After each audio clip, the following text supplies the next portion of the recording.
우리가 세상을 열심히 그 속에서 살고 또 돌아가는 소식도 듣고 했지만 어디 한 곳에 우리를 인도할 곳이 없는 세상입니다. 역사는 반복되는 거고 해 아래 새 것은 없습니다. 항상 사람 있는 동안 우리의 물음 변함없습니다. 우리가 살고 있는 환경은 1차다, 2차다, 3차다, 산업혁명이다 바뀌어가지만 그 환경 속에 살고 있는 우리의 인간의 인간됨, 본성, 변함없기 때문에 언제나 동일한 질문을 하나님 앞에서 세상을 향해서 할 수밖에 없습니다. 아무리 첨단 기계들로 무장을 하고 있으면서도 동일한 질문을, 그때 그 우물가의 여인이 했던 질문과 같은 질문 벗어난다는 것, 이런 예배가 맞다, 저런 예배가 맞다가 아니라 우리를 살피는 기회였기를 바랍니다. 아, 우리가 예배를 그렇게 생각하고 있었구나. 세상의 사인을 헤아려 가며 더욱 우리는, 그래서 주님이 뭐라고 말씀하신 거야? 길을 깍을 세우는 우리들 되시기 바랍니다. 기독교가 온 세계 로마의 국교가 될 때 우리 주 그리스도의 제자들이 타협했겠습니까? 세상의 중심에 있어 본 적은 없습니다. 있는 곳곳에서 빛을 발하고 있는 곳곳에서 하나님이 이렇게 하셨다는 그런 소식은 끊임없이 내려왔지만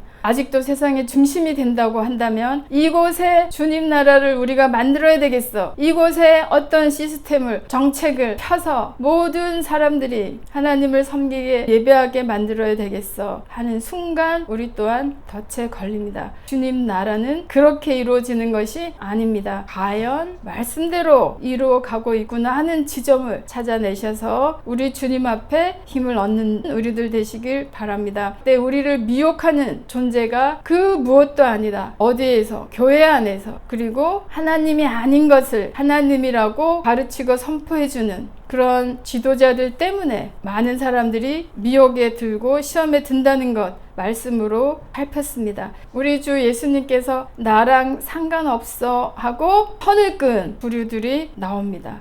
어떤 부류를 선을 그었습니까? 마태복음 7장 23절입니다. 그때 내가 저희에게 밝히 말하되 내가 너희를 도무지 알지 못하니 불법을 행하는 자들아 내게서 떠나가라 하리라. 네, 우리 주 예수님이 선포하셨습니다. 내가 너희들은 도대체 알지 못한다. 내게서 나간 힘이 아닌 것으로 활동을 했다면 불법을 행하는 자들이라고 선을 그은 부류들이 있습니다. 누구들입니까? 22절 보시면 주의 이름으로 선지자 노릇하는 자들, 주의 이름으로 귀신을 쫓아내는 자들, 주의 이름으로 권능을 행한 자들입니다. 이들이 우리 주님과 상관없다고 주를 정확하게 그었습니다. 내가 하나님을 찾을 때, 내가 하나님을 예배할 때 도대체 무엇을 구합니까? 무엇을 찾습니까? 혹시 내가 선지자 찾습니까? 선지자 찾아서 이리저리 다니고 있습니까? 아니면 내가 선지자 노릇을 하려고 하는 자들입니까? 귀신을 쫓아내주는 지도자들을 찾아다닙니까? 내가 배워서 그 권능을 받아서 그로부터 나오는 그 권능을 나도 받기를 원해서 귀신을 쫓아내는 그런 능력자의 자리에 있기를 원하십니까? 내가 하나님을 왜 찾습니까? 많은 권능을 행하는 자들을 찾습니까? 그래서 그 권능을 행하는 자의 자리에 있고 싶어 합니까? 주님은 이들과 줄을 그으셨습니다. 그리고 29절 보시면 줄을 그은 부류들이 있습니다. 이는 그 가르치시는 것이 권세 같고 그들의 이 서기관들과 같지 아니함일라. 네, 주님이 입에서 나오는 말씀이 능력으로 나타나니까 수도 없고 그런 아무 백그라운드 없고 학위도 없고 능력 없어 보이는, 근데 우리 주 예수님이 말씀하시니까 그 말씀이 천둥번개 치는 것처럼 들려 심장이 떨려. 그런 권세 있는 자와 같고 지금까지 있어 왔던 누구들? 네, 이 서기관들이 누구들입니까? 성경을 그 시대에는 두루마리로 한자 한자 기록했던 하나님의 말씀을 필사하고 보관하고 연구하고 공부하고 율법 학자, 성경 학자, 성경 박사, 성경 전문가, 창세기 1장 1절부터 계시록까지 한 자도 빠지지 않고 내가 다 알아 하는 자들과 같지 아니하다. 어떻게 하시겠습니까? 이들이 우리 앞에서 하나님이라고 생각하는 것을 붙들고 행할 때 분별할 수 있겠습니까? 그러면 주님의 사람들은 무엇을 들고 우리 눈앞에 서 있는 겁니까? 주님이 우리에게 열어주신 것은 무엇입니까? 이들과 구별된 자들은 누구란 말입니까? 주님이 우리에게 3년 동안 가르치신 말씀은 무엇입니까? 네, 주님이 이것 다 보여주셨습니다. 우리 앞에서 주님이 선지자였습니다. 우리 앞에서 귀신을 쫓아냈습니다. 주님 우리 앞에서 능력을 행했습니다. 그런데 그것이 초점이 아니라 전부가 아니라 무엇이었습니까? 마태복음 4장 23절입니다. 예수께서 온 갈릴리에 두루 다니사 저희 회당에서 가르치시며 천국 복음을 전파하시며 백성 중에 모든 병과 모든 약한 것을 고치시니 우리 주님이 세상에 섰을 때 세상을 향하여 선포된 말씀이 무엇입니까? 회개하라 천국이 가까웠느니라. 17절 있습니다. 이때부터 예수께서 비로소 전파하여 가라사대 회개하라 천국이 가까웠느니라. 예수님이 이 세상에 나타나셔서 전무후무 듣도 보도 못한 복음을 전파하신 겁니까? 회개하라 천국이 가까웠느니라. 익숙하십니까? 우리 주님만 말할 수 있는, 그래서 그 전에 있어 왔던 모든 하나님의 말씀이야 하고 선포했던 선지자들과 탁월하게 구별되는 말씀입니까? 예수님 오기 전에 마지막 선지자 세례 요한이 선포했던 것 무엇입니까? 네, 회개하라 천국이 가까웠느니라 입니다. 주님이 우리에게 주시고 싶었던 것, 십자가의 주심으로 우리에게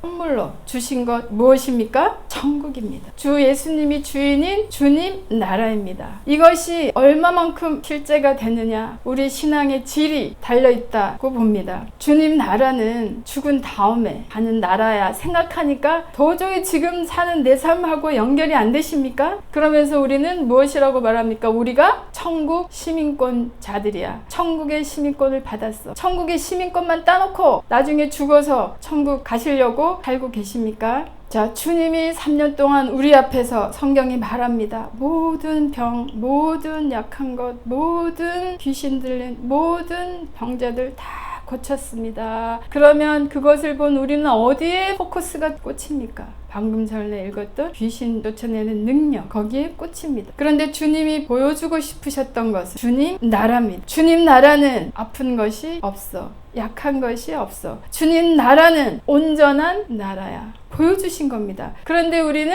병 고침은 소원합니다. 능력은 소원합니다. 그런데 주님이 열어주신 천국은 관심 없습니다. 천국의 시민권자들입니까? 왜 마지막 때 이것이 하나님이야 저것이 하나님이야 득세하는 곳에서 날아다닙니까? 줄을 섭니까? 우리 모두에게 하나님 각각 우리가 원하기만 한다면, 소원만 한다면 성경을 펴서 하나님 말씀을 확인할 수 있습니다. 읽을 수가 있습니다. 그리고 읽은 그자 각각 마음에 성령님의 인도하심으로 세상을 한평생을 관통해 나가는 자들이 주님의 사람들입니다. 누가 우리를 앞에서 이것이 맞아 우르르르르 저것이 맞아 우르르르르 아닙니다.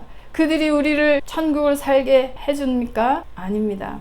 우리의 신앙의 힘이 어디에서 나오는가? 받은 천국을 살고 있는가? 누리고 있는가? 거기에 달려있기 때문입니다. 천국은 언제부터 시작됐습니까? 우리가 살게 된 주님 나라에 대해서, 얻게 된 주님의 시민권에 대해서 잘 설명해주는, 그리고 우리 또한 마음의 소원이, 이 세상에 아무리 봐도 마음 답답해. 이 세상은 내가 이것을 위해서 열심히 쫓아가봤고 내가 저것을 위해 열심히 살아봤는데 결국은 아니야. 그래서 다들 마음을 닫아갑니다. 점점 더 잠그고 주님 주신 천국은 우리랑 상관없는 것처럼 삽니다. 왜 그런 일이 일어납니까? 우리가 무엇을 구하는가, 무엇을 찾는가에 달려 있습니다. 세상을 보고 겁먹지 마시고 주님이 열어주신 이 주님 나라는 다수에 있는 것 아닙니다. 세력에 있는 것 아닙니다. 능력에 있는 것 아닙니다. 눈에 보이는 부여와 화려함에 있는 것 아닙니다. 마태복음 7장 13절 봅니다. 좁은 문으로 들어가라. 멸망으로 인도하는 문은 크고 그 길이 넓어 그리로 들어가는 자가 많고 14절입니다. 생명으로 인도하는 문은 좁고 길이 협착하여 찾는 이가 적음이니라. 네, 말씀하십니다. 좁은 문 들어가라. 주님이 그렇게 말씀하셨습니다. 그런데 우리 앞에 항상 문이 있다면 읽고 주님이 좁은 문으로 들어가라고 하셨구나. 근데 우리가 좁은 문이든 넓은 문이든 좁다 넓다 무엇 때문에 이렇게 우리를 권고하시고 계십니까? 우리를 생명으로 인도하는 문으로 들어가기를 원하시기 때문에 생명으로 인도하는 문인가 아닌가를 생각할 줄 아는 우리들 되십시다. 우리들 앞에 문이 있습니다. 좁은 문이 있고 크고 넓은 문이 있습니다. 어떤 문에 사람들이 많이 있겠습니까? 크고 넓은 문으로 사람들이 행렬에 행렬 이어서 가고 있겠습니다. 그럴 때 나 혼자라도 이 문이 생명의 문이야 하고 들어갈 수 있겠습니까? 걸을 수 있겠습니까? 이상하네. 전부 저쪽으로 가는 거 보니 저기가 맞는 것 같아. 내가 잘못한 거 아닐까? 내 선택이 틀린 거 아닐까? 기준이 어디에 있습니까? 눈에 보이는 것에 있지 않습니다. 하나님의 말씀에 있습니다. 하나님이 생명으로 인도하는 문으로 가라고 하니까 그 생명으로 인도하는 문은 우리가 보기에 안 갈 것 같아, 사람들이. 그리고 나 혼자만 이리로 갈 것 같아 하는 그 불안감 있습니까? 없습니까? 사람 많으니까 맞는 것 같지. 사람 많은 곳에 다 이유가 있어. 그리고 사람이 있어야 무엇을 하지. 무엇 하기를 원하십니까? 어디로 들어가라? 생명으로 인도하는 문으로 들어가라. 그런데 그 길은 누가 보아도 좁아. 그리고 힘들어. 잘못 가다가 벼랑으로 떨어지겠어. 어떻게 어떻게 길도 없는데 가라고 하는 거야. 내가 보기에 길이 아닌 것 같고 이건 아닌 것 같고 할 때마다 다시 한번 생각하고 이 길이 주님으로 생명으로 주님이 나에게 열어놓으신 생명의 길이구나 생각하시면 끝까지 흔들리지 마시고 주님과 함께 동행하는 우리들 되십시다. 그래서 종종 요셉을 생각합니다. 다니엘을 생각합니다. 요셉이 이집트 들어갈 때 그 이집트에 하나님을 섬기는 백성들이 있었겠습니까? 요셉 하나였습니다. 또 그것도 행색이 존재감 하나 없는 우리가 늘 노래하듯이 말을 하는 노예, 죄수 그 요셉 하나가 온 세상 속에 던져진 것입니다. 그 온 세상이 요셉 하나로 말미암아 7년 동안 기근이 와서 먹을 것이 없을 때 이집트는 먹을 것이 풍부한 나라가 되었습니다. 이집트 전국의 생명의 주가 되었습니다. 다니엘은 안 그렇습니까? 다니엘이 잡혀갔던 나라는 바벨론 제국이었습니다. 그 바벨론 제국에 하나님을 섬기는 사람들이 있었겠습니까? 성전이 있었겠습니까? 홀로 하나님을 섬길 때 그래 나도 같이 섬길게 하는 바벨론 시민들이 있었겠습니까? 나는 혼자인 것 같고 나는 아무 힘이 없는 것 같고 하지만 내 안에 누가 있습니까? 주님이 천국 있습니다. 예수 그리스도의 성령 있습니다. 내가 성령의 집입니다 하는 그 믿음 하나로 나로 말미암아 내가 있는 곳에 하나님의 지혜와 하나님의 생명이 흘러가서 그 은혜를 은총을 누리도록 하는 우리들 되시기를 본체가 지혜이신데 모든 것이 그에게서부터 나왔는데 우리가 세상에 빛입니다. 기도하시겠습니다.